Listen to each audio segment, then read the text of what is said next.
Good morning, all of you. Good morning, sir. How are you? Sir, fine. First of all, thank you for giving me this opportunity to talk about myself. And I am Vishnu Yadav from Harda, Madhya Pradesh. I successfully run my class last 3 years. Convenient है Hindi? Yes, sir. And 6-year experience in teaching. And also I am a student for PhD and much more experience for our teaching eligibility. And I think a teacher not only ignite student life but also mold them a successful in life, how to move. मैं ज़्यादा कुछ नहीं कहूँगा. मैंने यहाँ sir से काफ़ी 6 साल से जुड़ा हुआ हूँ और मेरा ये मानना है कि जिस तरीके से आपका रिटर्न ज़रूरी है उसी तरीके से आपका फिज़िकल भी ज़रूरी है. अब दोनों ये गाड़ी के 2 चक्के हैं, आपको दोनों ज़रूरत पड़ती है.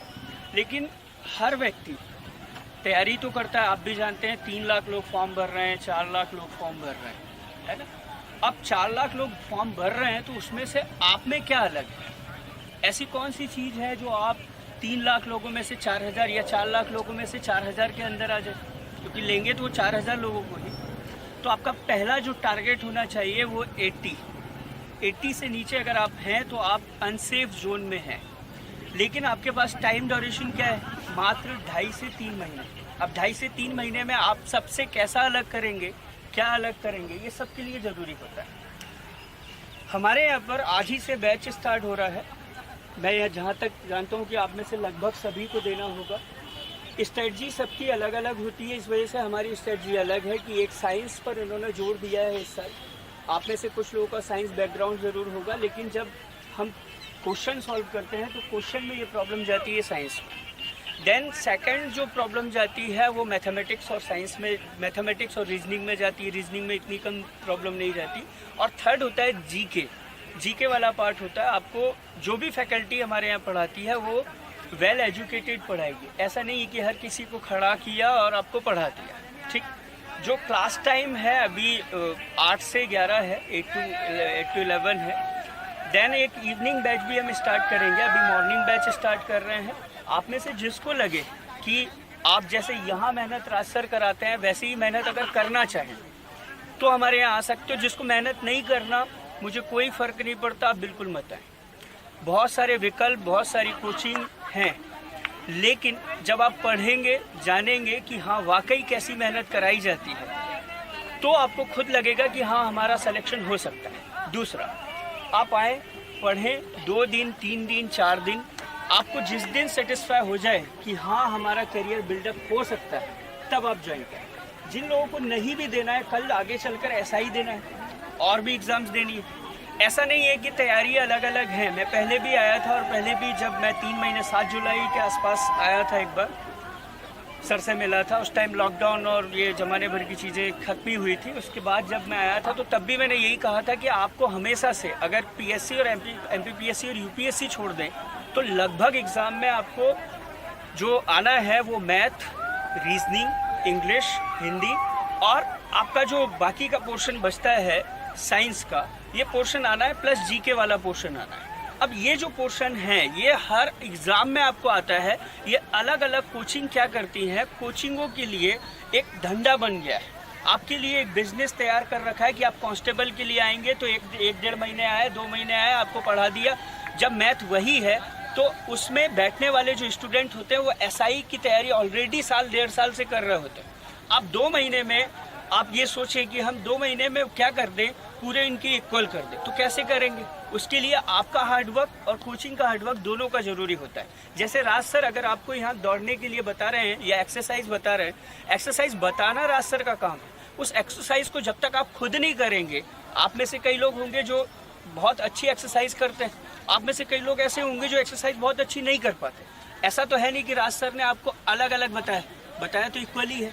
तो इक्वल में भी आपकी सीखने की क्षमता होती है. उस सीखने की क्षमता के हिसाब से ही पढ़ाई भी वैसी ही चीज़ होती है जो आपकी सीखने की क्षमता पर निर्भर करती है. तो इसलिए ज़रूरी है कि आप किसी भी चीज़ की प्रैक्टिस करें, कई बार क्या होता है कि व्यक्ति सोच लेता है कि बस मैं 2 महीने क्लास ज्वाइन कर लूँगा तो सिलेक्शन हो जाएगा। ये एक तरीके से झूठ है। क्यों है? क्योंकि आप अगर उसमें मेहनत नहीं करेंगे तो क्लास अकेली आपका सिलेक्शन कभी नहीं करा सकती, कोई भी दुनिया की क्लास हो। ज़रूरी होता है कि क्लास ज्वाइन आपने करी, पढ़ाते सब है, लेकिन आप कितनी मेहनत उसमें कर रहे हैं।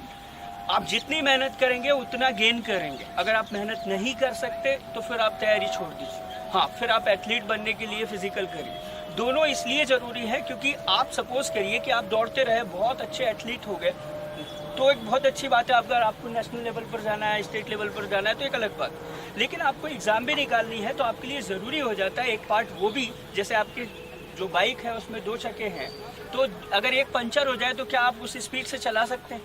नहीं। तो ऐसे ही दोनों चक्के के बराबर होता है, तो आपकी तैयारी भी उतनी चाहिए। और आज कंपटीशन जो है पिछले 3 साल बाद से अब जो कंपटीशन है वो बिल्कुल बढ़ गया है। इसलिए आपको मैं 80 कह रहा हूँ, क्योंकि 80 तक जब तक नहीं पहुँचेंगे तब तक आप सक्सेस की तरफ नहीं पहुँचेंगे। हमारी स्ट्रेटजी ये रहती है कि 5 दिन क्लास रहेगी, 6वें दिन करंट अफेयर्स की क्लास प्लस आपके टेस्ट। हर सैटरडे टेस्ट रहता है ताकि आप अपने आप को जान पाएँ कि विथ इन अ वीक हमने क्या गेट किया है। जो गेट किया है उसके हिसाब से पहले दिन के जो हमारे स्कोर थे, और 1 महीने बाद स्कोर, 2 महीने बाद स्कोर, और FLT में हमारे स्कोर क्या है।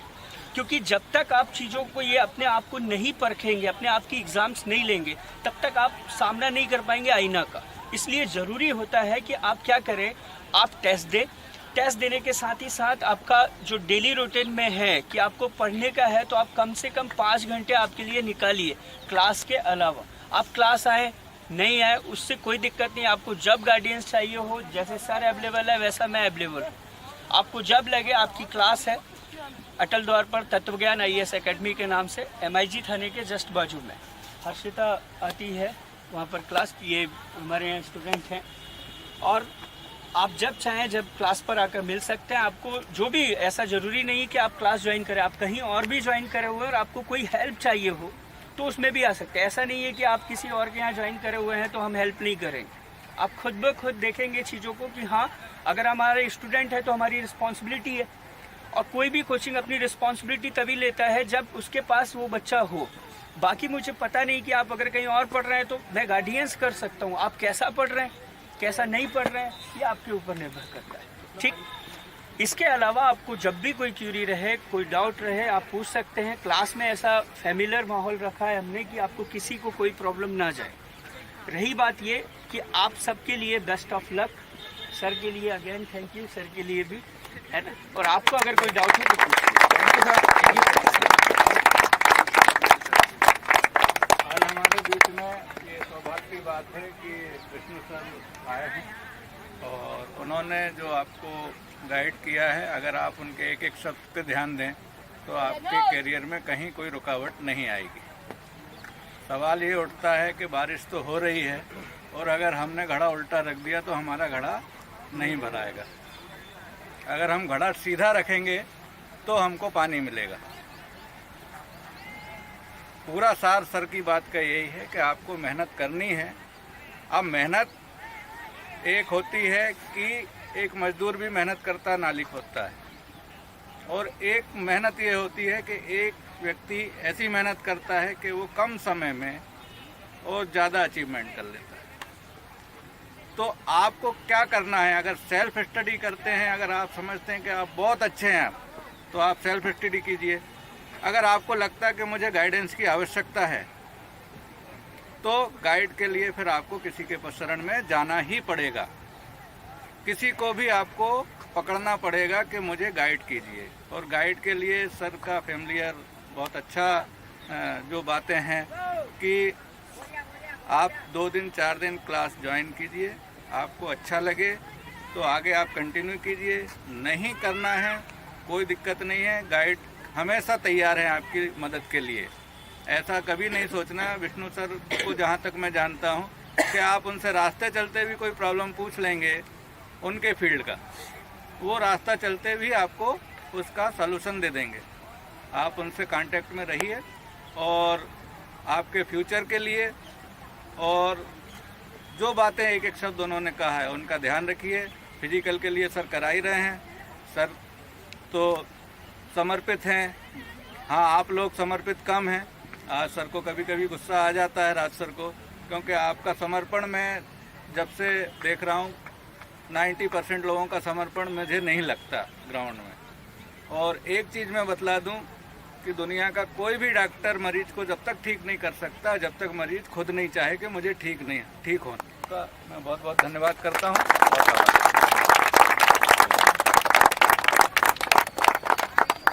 चलिए एक बार मैं दोबारा सर का धन्यवाद करता हूँ। हमारे ग्रुप ने जो हमारे बच्चों को मोटिवेट किया, रिटर्न के बारे में बताया, उन्होंने यही बोला कि साथ साथ में दोनों मतलब क्या नाम बराबर होना चाहिए, बैलेंस होना चाहिए दोनों का, फिजिकल और हमारा रिटर्न दोनों और बैलेंस रखेंगे तभी आप पास हो पाएंगे। खाली फिजिकल की तरफ ध्यान देंगे रिटर्न नहीं कर पाएंगे, रिटर्न की तरफ ध्यान करेंगे खाली फिजिकल नहीं कर पाएंगे। दोनों साथ में लेके चलिए। आपको पता है कि 2017 के बाद अभी 2020 में वैकेंसी 3 साल के बाद वैकेंसी आई है। इसको मेरे दोनों हाथ जोड़ के आपसे रिक्वेस्ट है, आप लगन लगाइए। हर एक चाहे फिजिकल है चाहे रिटर्न है, उसमें लगन नहीं आपकी लगेगी तो आप फिजिकल या रिटर्न पास नहीं, एक भी पास नहीं कर पाएंगे। रिटर्न की तैयारी भी करेंगे वो भी रह जाएगा, फिजिकल की नॉर्मल तैयारी करेंगे वो भी रह जाएगा। तो जब तक आप में बिल्कुल आपके लगन नहीं है, आप अपने with great devotion and dedication के साथ आप नहीं करेंगे तो नहीं होगा। तो मैं यही मार्गी साहब ने बोला कि आप 90% आपका समर्पण नहीं देख पा रहा हूँ। तो हम कितना ड्यूटी छोड़ के, अपनी ड्यूटी छोड़ के, जहाँ पर अपनी फैमिली को छोड़ के घर के कितने काम रहते हैं, तो हम आपके लिए आ रहे हैं। आप क्यों नहीं आपको इतना समर्पण देते? 3 महीने बचे हुए सिर्फ आपको, 3 क्या मार्च में 6 तारीख को एग्जाम शुरू है, सिर्फ 2 महीने बचे हुए हैं। 2 महीने अच्छे से तैयारी कर लीजिए रिटर्न की। बाकी फिजिकल तो मैं करवा ही रहा हूँ, डंडा चला के जैसे करवा लूँगा फिजिकल। सर मेरे पास भी डंडे वाले काम है, आप में से वही आए, सच कह रहा हूँ, वही आए जो डंडा खाने की हिम्मत रखते हैं। मतलब ये है कि आपको अगर मैं पढ़ा रहा हूँ, मुझे देखिए, मुझे इस बात से फ़र्क नहीं पड़ता कि मेरे यहाँ कितने स्टूडेंट हैं, ना मुझे करोड़ों कमाना है। ऑलरेडी ऊपर वाले का आशीर्वाद है और सर लोगों का सहयोग है कि मैं अपना चीज़ें चला ले रहा हूँ, मुझे कोई फ़र्क नहीं पड़ता। ऑलरेडी बहुत सारी एग्ज़ाम क्वालिफाई हूँ मैं, और ख़ुद आप चाहे तो रिज़ल्ट देख सकते हैं। ऐसा कोई नहीं कि आ रहे हैं बता कुछ और रहे हो कुछ और रहे। मैं ऑलरेडी सेलेक्टेड हूँ और कई सारी एग्ज़ाम में हूँ, एक आधी एग्ज़ाम में भी नहीं हूँ। मेरा आपसे सिर्फ इतना ही कहना है कि अगर आपको कॉम्पिटिटिव एग्ज़ाम में जाना है तो हमेशा से देखिए, आप हम सब मध्यम वर्गीय परिवार से, कोई इतनी बड़ी फैमिली से नहीं होगा जो करोड़पति बाप की औलाद हो, वो यहाँ करता ही नहीं। ठीक, जो हम बेसिक क्लास से होते हैं, हमारे लिए सबसे बड़ी समस्या होती है एक जॉब। आप पहले एक जॉब ले लें, उसके बाद आपकी लाइफ में आप जो चाहें वो करिए। एक स्टेबिलिटी आने के बाद आप फ्री ऑफ माइंड हो जाते हैं कि हम इससे नीचे तो नहीं जाएंगे, अब इससे ऊपर ही जाएंगे। अपॉर्चुनिटी सबके पास आती है, आपके पास आज है, उसको अब भुनाइए, क्योंकि बार बार अपॉर्चुनिटी आए या ना आए, हो सकता हो 3 साल बाद एग्जाम आए। अब 3 साल बाद आपकी क्या परिस्थिति हो, जैसे ही आपका ग्रेजुएशन होगा, आपके घर वाले आपसे कह देंगे, एक प्रेशर बना देंगे कि भैया अब तो आप या तो जॉब करो या तो शादी करो और अपनी दुकानदारी में लग जाओ। तो वो चीज़ होने से पहले आप कोशिश करिए कि आप आपकी ज़िंदगी में कुछ पा लें। यही एक टाइम है, यही एक एज है, यही टाइम पर अगर आपने पा लिया तो बहुत कुछ है। नहीं है तो वैकेंसी अभी पहले 7,000 तक आ रही थी, अब 4,000 आई है। पहले 70-80 तब भी जा रही थी मेरिट। आप चाहे तो व्यापम की देख लीजिए, जेल पैरी में अच्छे अच्छे धुरंधर जो थे वो 50, 60, 70 पर रुक गए। इसका मतलब आपको अभी बहुत मेहनत की ज़रूरत है। ऐसा मैं कभी नहीं कहता कि सिर्फ मेरे यहाँ पढ़िए, आप कहीं भी पढ़िए, आप खुद से भी पढ़िए, लेकिन आप कम से कम सक्सेस होइए। क्योंकि देखिए, सर का भी एक अपना डेडिकेशन है। सर आपके लिए 6 बजे उठकर कौन आएगा? एक दिन आ जाएगा, 2 दिन आ जाएगा। हम खुद 3 साल से प्रयास कर रहे हैं कि ये सुबह उठकर दौड़ने चले जाएं। रोज़ सुबह होती है, चद्दर तान के सो जाते हैं। ठीक, हम हमारी खुद की बात कर रहे हैं कि नहीं हो पाता, क्योंकि हमारे लिए हमारी फील्ड अलग है। अगर अब इधर हम कोशिश करें, थोड़ा जितना हमारे पास समय बचता है, पूरा डेडिकेशन के साथ हम पूरा प्रयास करते कि हमारी फील्ड में हम हमारा 100% दें।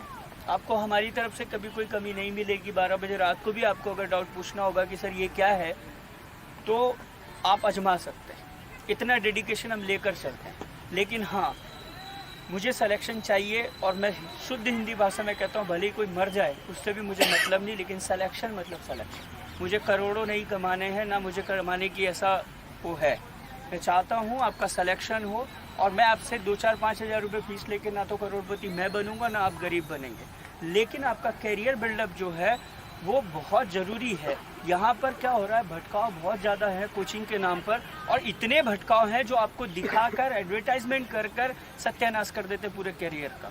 आपके पास बार बार ये अपॉर्चुनिटी नहीं आएगी। कृपया कर कर आप कोशिश करें कि आपका 100% दें, फिजिकल में हो चाहे आपकी पढ़ाई में हो, क्योंकि कोई भी एग्ज़ाम आपसे आपका रिजल्ट ही मांगती है। आप 70-80 पर हैं तो आप सक्सेस हैं, नहीं तो आप कितने ही ब्रिलियंट हो, आप अगर फेल हैं तो फेल हैं। ठीक, तो बेस्ट ऑफ लक सबको अपने अपने फ्यूचर के लिए। जिनको भी जानकारी चाहिए हो वो ब्राउज़र पर है, ब्राउज़र आप ले लें, दे देना, है ना?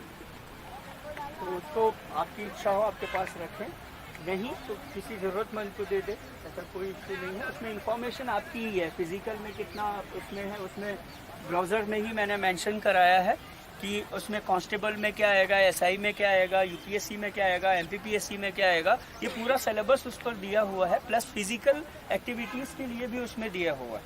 दे दो डिस्ट्रीब्यूट। तो ग्रुप में नाम है सर? हाँ सर के शायद ग्रुप में होगा, तब सर को कोई नहीं, मेरे नहीं, मतलब सर का ग्रुप में, व्हाट्सएप ग्रुप में, दोनों ग्रुप में ऐड कर दूंगा। किसी को कभी भी ऐसा कोई एक बार आप वहाँ डेमो लेके दे, सिर्फ 2 महीने बचे हुए हैं। और जहाँ ये ग्राउंड में जो तैयारी कर रहा है रिटर्न की, उसको मैं काम करवाऊंगा। ज़्यादा मत एफर्ट लगाइए, आप पहले रिटर्न की तैयारी करिए और ग्राउंड में डेली आइए, नॉर्मल रनिंग करके, ताकि आप थके ना। ये मौका बार बार नहीं मिलेगा। जो सिर्फ 2 महीने बचे हुए, 2 महीने से ज़्यादा नहीं है टाइम आपके पास। उसमें एडवांस मैथ आता है, लिखा होता है 8वीं और 10वीं स्तर का हम मैथ देंगे, एक्चुअल में ऐसा वो करते नहीं है। फिजिक्स केमिस्ट्री जैसे अभी जेल पहरी 10th-12th लेवल पर हुआ था, उसमें फिजिक्स भी जो पूछी वो न्यूमेरिकल वाली पूछी है। इसका मतलब समझ लीजिए कि जो एडवांस लेवल पर है, नॉर्मल तैयारी, नॉर्मल जो यूनिट्स हैं वो रट लेने से काम नहीं होगा। आपको मैथ हो चाहे कोई भी सब्जेक्ट हो, एडवांस स्तर पर जाकर पढ़ना है। इस वजह से आप ध्यान रखिएगा कि आप जो तैयारी करें उसमें एडवांस भी तैयार हो। कम से कम 8 से 10 क्वेश्चन वो एडवांस मैथ के डाल रहे हैं। आपको दिक्कत ये होती है कि बेसिक हमारा तैयार नहीं होता, हम एडवांस पर जाएं कैसे? सर एडवांस मतलब कैलकुलस ये ज्योमेट्री, ट्रिग्नोमेट्री, ये वाले सेक्शन पर चले जाते हैं। इसमें मेंसुरेशन वगैरह जो पोर्शन पूरा है वो वहाँ के क्वेश्चन 8-10 उठा रहा है। तो आप कम से कम, आपके पास जब ये सबके पास मोबाइल होगा, व्यापम की साइट पर जाएं, वहाँ ओल्ड पेपर का एक सेक्शन आता है, ओल्ड पेपर के सेक्शन पर जाकर देख लें कि उसमें किस तरीके के क्वेश्चन, और बहुत सारे आपको क्वेश्चन उसी में से मिल जाएंगे। जिनको ये लगे कि हमारी तैयारी बहुत अच्छी है, एक बार उसको टेस्ट कर ले, कोई दिक्कत नहीं है, उसमें क्या समस्या है ना। और अभी जेल पहरी के रिसेंटली पेपर जो हुए थे उसकी आंसर शीट रिलीज करी है, तो उसके पेपर भी मे बी कि कुछ दिन में अवेलेबल हो जाएंगे, तो उनको भी आप देख लें, क्योंकि उससे आपको पता चलेगा कि पैटर्न क्या है एग्जाम का। उससे ये समझ में आ जाएगा कि आने वाली एग्जाम में क्या पैटर्न। सर जेल पहरी और उसका कांस्टेबल का सिलेबस का सेम है? लगभग 70% 80% सेम है। सर क्या डिफरेंस है उसके? डिफरेंट में देखा जाए तो इधर जो देखा जाए तो थोड़ा सा इधर कांस्टेबल में इन्होंने साइंस का वेटेज बढ़ा दिया है ना, और रीजनिंग का वेटेज बढ़ा दिया है। पहले रीजनिंग का इतना वेटेज नहीं था, उधर नहीं था, लेकिन एक्चुअल में इन्होंने नंबर से डिफाइन कर दिया। आप पूरे सिलेबस को देखेंगे तो मैं आपको नोटिफिकेशन भेज दूंगा, उसमें नंबर का इन्होंने स्पेसिफाई किया है कि इतने नंबर का ये पूछेंगे। कुल मिलाकर आपका तो मैथ, रीजनिंग, जीके और इसके अलावा साइंस, ये 4 पोर्शन पर ध्यान देना है। उसमें भी मैंने मेंशन कर रखा है ये 4 ही पोर्शन, तो वो ये 4 ही पोर्शन पर मेंशन करेंगे और उस पर उसके अकॉर्डिंग जो उन्होंने नंबर दिए हैं उसी पर जाएंगे। हिंदी इंग्लिश इसमें नहीं है, आपको लैंग्वेज का टेंशन नहीं है। जिन किसी को आगे एसआई की तैयारी करनी हो उसके बाद सिर्फ वो क्या करे, सिर्फ लैंग्वेज पढ़ ले, बाकी सेम सब कुछ होता है। ये बार बार आपको तैयारी नहीं करनी है, एक बार आप पढ़ें, पूरा तल्लीनता के साथ पढ़ लें। ठीक, क्लियर? देखो सर मेरी एज 27 नवंबर 2002 है, मतलब डेट ऑफ बर्थ 27 नवंबर 2002, तो इस बार मैं भर सकता हूँ क्या फॉर्म? कितनी टोटल एज हो रही है आपकी? सर ऐसा अगर देखूँ तो मैं 18 क्रॉस हो गया हूँ, 27 नवंबर को हो 1 गया था। जनवरी से अगर एज काउंट हो रही है उसमें हाँ, शायद, तो अगर आप 18 प्लस हैं तो आप फॉर्म भर सकते सर बिकॉज वो उस पे जैसे अपना सरकारी रिजल्ट है उसके अंदर बताया था कि एज लिमिट एज आप 1 हमेशा अगस्त से- 2020। हमेशा से कभी भी किसी भी वैकेंसी का ऑफिशियल नोटिफिकेशन देखा करिए। सर वो कहाँ मिलता है मतलब साइट पर मिलेगा। मैं मेरे ग्रुप पर हमेशा भेजते रहता हूँ। सर नंबर ऐड कर देंगे तो मैं उस पर भी भेज दिया करूँगा कि जो भी ऑफिशियल नोटिफिकेशन आते हैं उसमें एक्यूरेट जानकारी होती है। आप कल को उसके लिए कोर्ट भी जा सकते हैं कि यह हमें इंफॉर्मेशन दी गई थी। आप उसके अकॉर्डिंगली फॉर्म भरने का जो एक एक सिस्टम जो होता है वो उसी में होता है। इस वजह से जब भी किसी भी वैकेंसी आए उसके ऑफिशियल नोटिफिकेशन पर ही जाए, ठीक। क्योंकि क्या होता है अलग अलग एजेंसी या अलग अलग जो साइट्स होती हैं वो अपने हिसाब से डाल देती हैं। अब उनको वो उसका प्रोफार्मा क्या हुआ, प्रोफार्मा ऊपर ऊपर देखा और डाल दिए। वो प्रोफार्मा पर नहीं जाना, हमें ऑफिशियल नोटिफिकेशन होता है और उसको हिंदी में भी होता है, इंग्लिश में भी होता है। आप जो कन्वीनियंट लैंग्वेज रहे उसमें आप पढ़ सकते हैं। दोनों लैंग्वेज में आपको स्पष्ट लिखा हुआ मिलेगा। मैं आपको भेज दूंगा नोटिफिकेशन। अभी आपको जिस भी एग्जाम का चाहिए हो, MPPSC का हो, कांस्टेबल का या जो भी चाहिए हो, तो वो मैं सर आपको आप पूरा यूपीएससी की तैयारी भी करवाते हो? हाँ सर आपके पास बैच बनी है यूपीएससी? हाँ 5 to 8 रखेंगे या 4 to 7 जो भी है। 5 to 8 ही, क्योंकि अब हमें ये भी देखना पड़ता है बच्चे दूर दूर से आते हैं, लड़कियां दूर से आती हैं, तो उनको दिक्कत जाती है। तो उनके कन्वीनियंट अगर बच्चे दूर से आने वाले होंगे तो 4 to 7, और अगर पास से ही होंगे ज़्यादा दिक्कत नहीं है। इंदौर में हालांकि 7-8 बजे कोई लेट टाइम नहीं होता। अब हमें भी क्या मैनेज करना पड़ता है। उसमें कई बच्चे ऐसे होते हैं कि जो जॉब पर जा रहे हैं, अब उनको 5 बजे 6 बजे तो वो छूट रहे हैं, तो उनको भी 2 घंटे की क्लास एटलीस्ट मिले। तो इस वजह से 5 to 8 या 4 to 7 तक रह सकती है। तो आप देखो उसको ध्यान दो सर, हम हमारे राज सर के और मालवी सर की रिक्वेस्ट से यहाँ आए हैं, तो मतलब एक बार अपन वहाँ जाके क्लास अटेंड करके ज़रूर देखें। अगर आपको अच्छा लगे तो अच्छी बात है। मॉर्निंग बैच भी आज ही से शुरू हो रहा है। मॉर्निंग बैच भी शुरू हो रहा है और इवनिंग में भी कर देंगे। अभी मॉर्निंग में जाकर देख लो। हाँ, और मतलब काफ़ी अच्छा पढ़ाता है। हमारी मिसेज वगैरह ने भी वहीं से पहले टीचिंग ली है इससे, इसलिए। और दूसरी बात, अपना एम रख लो कि हमें मतलब इस बार निकालना ही है, ठीक है। अगर जिनके मन में है कि चलो और अगली बार भी देख लेंगे, है तो ऐसा नहीं, इस बार निकालना ही है, ठीक है। और डॉक्यूमेंटेशन में जैसे कागज़ आपके पास पूरे नहीं हैं और बनवाना है, और बनवाने में कभी कोई दिक्कत आती है, यहाँ इवन मूल निवासी, रोजगार और भी कोई कागज, जाति प्रमाण पत्र, आय प्रमाण पत्र में कभी कोई दिक्कत आती है, कलेक्टर ऑफिस से बनता है। ये रोजगार और साइबर से बनता है, मूल निवासी और जाति और आय वहाँ से बनता है कलेक्टर ऑफिस से। कोई भी दिक्कत आए तो हमें कॉल करना, ठीक है। आपका हाथों हाथ उसी दिन काम हो जाएगा, उसके लिए टेंशन मत लेना, ठीक है। और तो आप ध्यान दो, अपनी पढ़ाई पे इस बार निकालना ही है, ठीक है। अब कहानी है तो कल सुनाऊंगा। सर कल कहानी जरूर सुनेंगे अपन। हाँ, एक नो बोलने वाले। आप एक देंगे मैडम आप।